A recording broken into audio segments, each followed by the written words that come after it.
Sahabat-sahabat kekasih, saya sangat senang mengajar dan berdiskusi dengan Anda mengenai bagaimana bersaksi secara efektif sebagai seorang Kristen kepada teman-teman Muslim kita. Nama saya Andreas Maurer.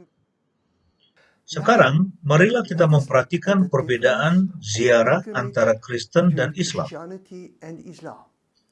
Kadangkala saat berbincang dengan orang Muslim, mereka dengan bangga menekankan bahwa mereka lebih mengabdi kepada Allah ketimbang orang Kristen kepada Tuhan mereka. Orang Muslim berpendapat ini terlihat melalui usaha keras mereka untuk berziarah ke Mekah. Pertanyaan-pertanyaan yang dapat kita ajukan untuk berdiskusi adalah, benarkah demikian? Apakah Tuhan mementingkan kuantitas ataukah kualitas berkenaan dengan sikap dalam berziarah? Sudah tentu adalah baik untuk berbakti sebanyak mungkin kepada Allah atau kepada Tuhan.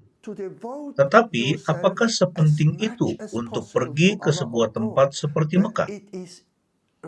Apakah yang dikatakan Alkitab dan Quran mengenai masalah ini? Saya ingin membagikan contoh praktis yang menggambarkan poin-poin tersebut.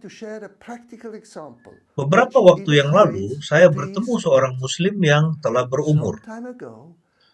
Ia membagikan pengalamannya pada saya berkenaan dengan ziarahnya ke Mekah.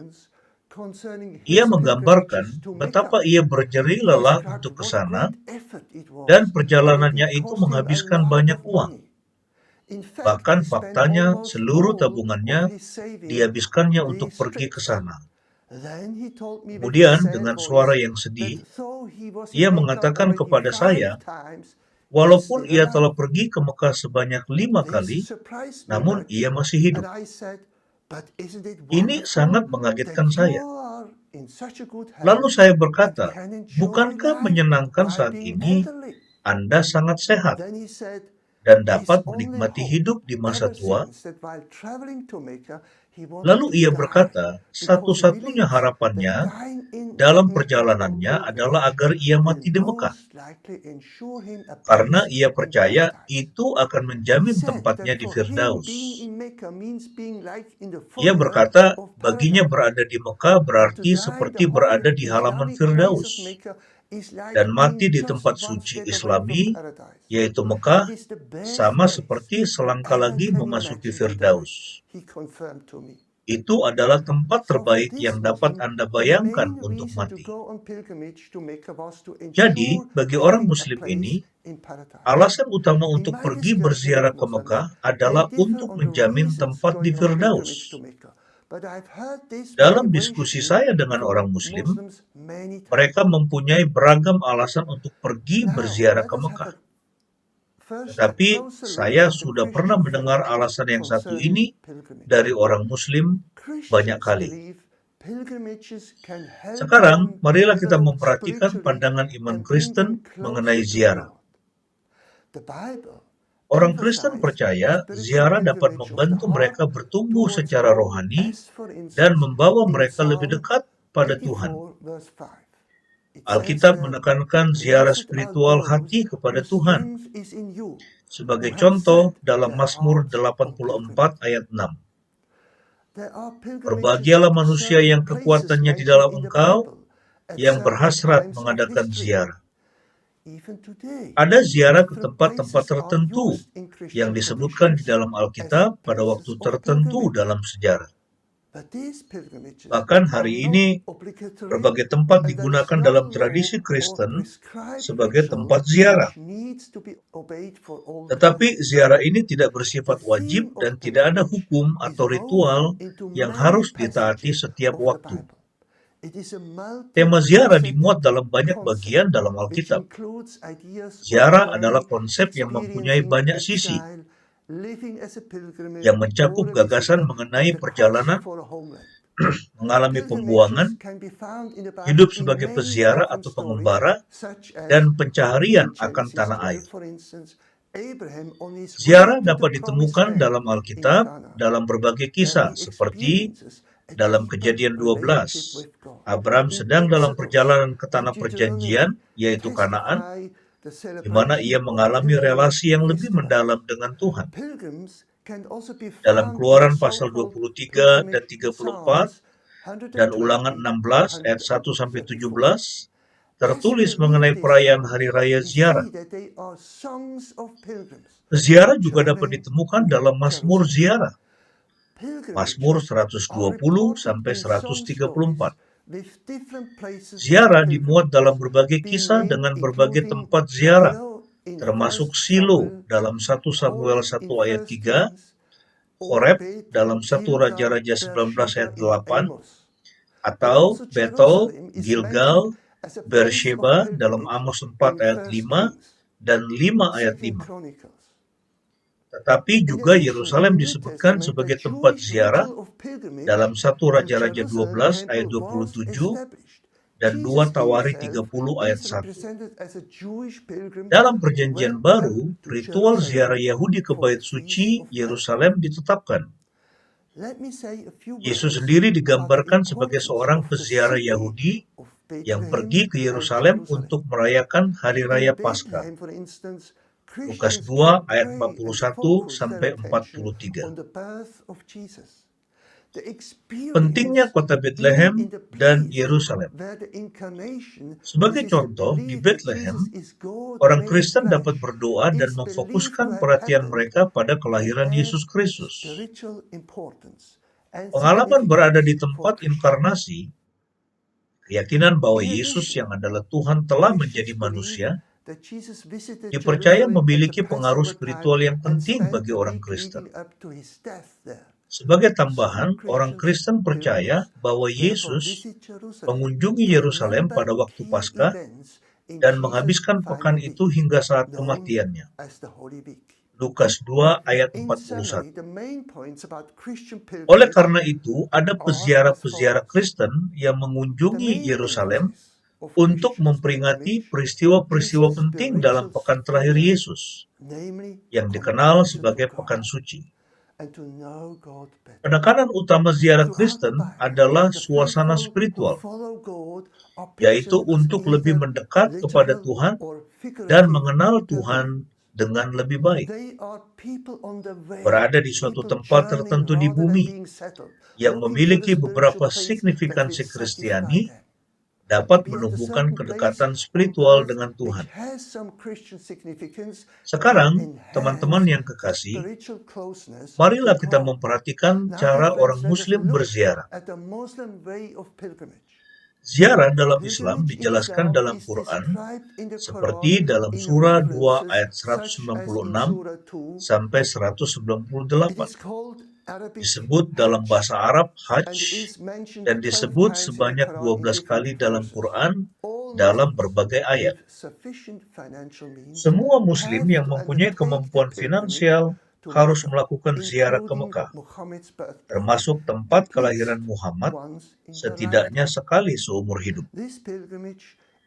Ziarah ini adalah bagian dari kewajiban keagamaan seorang Muslim dan dipandang oleh banyak orang Muslim sebagai cara untuk mendapatkan tempat di Firdaus. Ingat kisah percakapan saya dengan seorang Muslim. Pada dasarnya ada dua ziarah berbeda dalam Islam.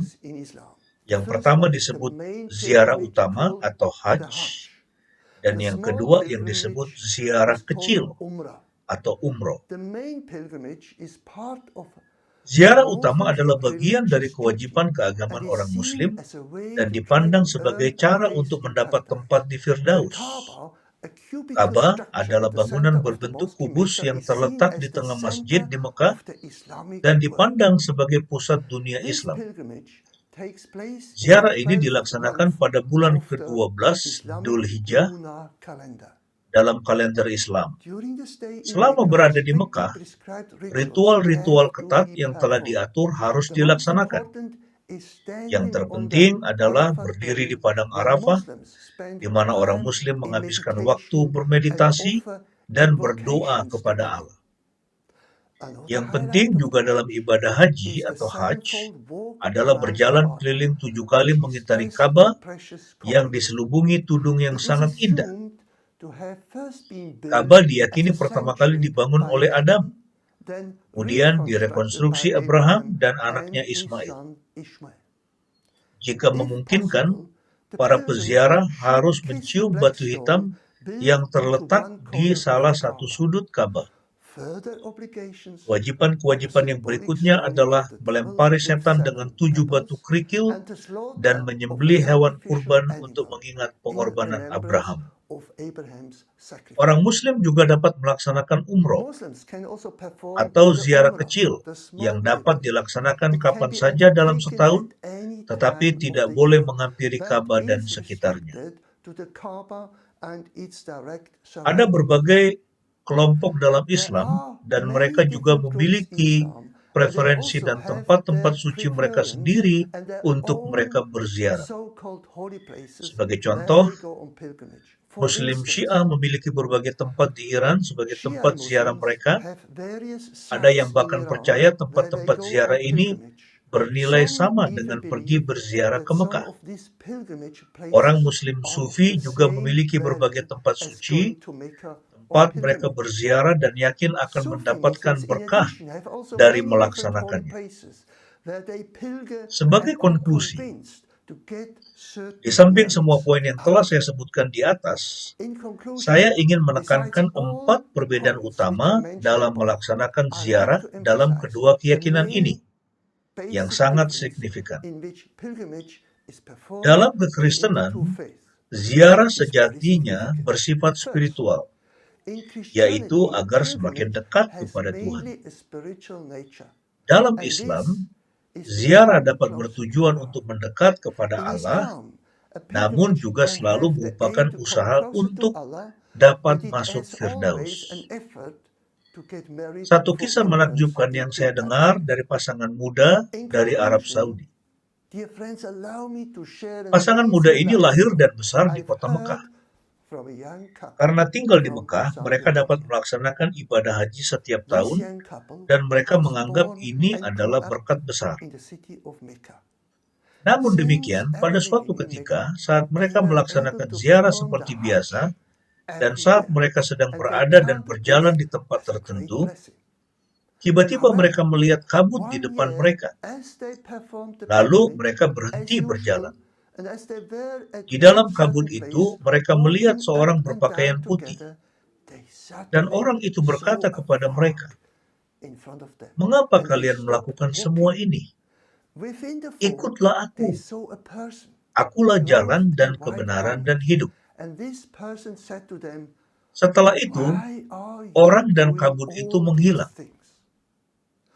Pasangan muda ini takjub mengalami hal ini, dan mereka saling berpandangan penuh keheranan.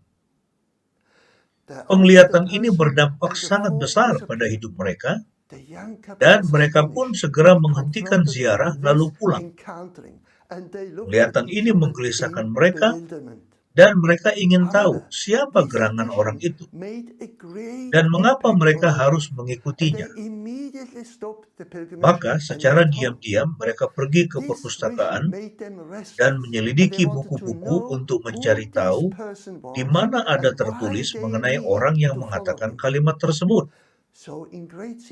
Setelah beberapa bulan mencari, akhirnya mereka menemukan Alkitab dan membacanya. Mereka menemukan Yohanes 14 ayat 6, di mana Yesus mengatakan kalimat tersebut. Mereka membaca Alkitab lebih banyak lagi dan mulai percaya kebenarannya, lalu mengikuti ajaran Yesus. Sahabatku, kini apakah tanggapan Anda? Apakah saya telah memperjelas perbedaan-perbedaan yang ada? Apakah Anda mempunyai pertanyaan berkenaan dengan yang telah disampaikan? Apakah Anda ingin berdiskusi lebih banyak lagi? Secara pribadi, saya percaya bahwa iman Kristen adalah iman yang benar. Saya juga yakin bahwa cara ziarah Kristiani, seperti yang disebutkan dalam Alkitab, adalah cara yang benar. Apakah pendapat Anda? Kami ingin mendengar dari Anda, silakan menghubungi kami. Buku yang saya rekomendasikan untuk Anda miliki dan pelajari adalah buku yang telah saya tulis, Ask Your Muslim Friend. Buku ini terdiri dari 3 bagian. Yang pertama, pengajaran Islam. Yang kedua, jawaban Kristen terhadap keberatan orang Muslim. Yang ketiga, perjumpaan dengan orang Muslim. Panduan praktis. Sebagai tambahan, saya juga merekomendasikan buklet, ilustrasi, perumpamaan, kisah-kisah. Buklet ini memuat banyak kisah praktis yang menunjukkan perbedaan antara kekristenan dan Islam. Literatur ini sudah tersedia dalam berbagai bahasa. Kami sangat menganjurkan Anda berlangganan atau subscribe pelajaran-pelajaran kami dan mendapatkan literatur kami. Sebagai tambahan, saya menganjurkan Anda juga mempelajari berbagai situs Kristen dan Islam. Sampai berjumpa lagi, Tuhan memberkati Anda.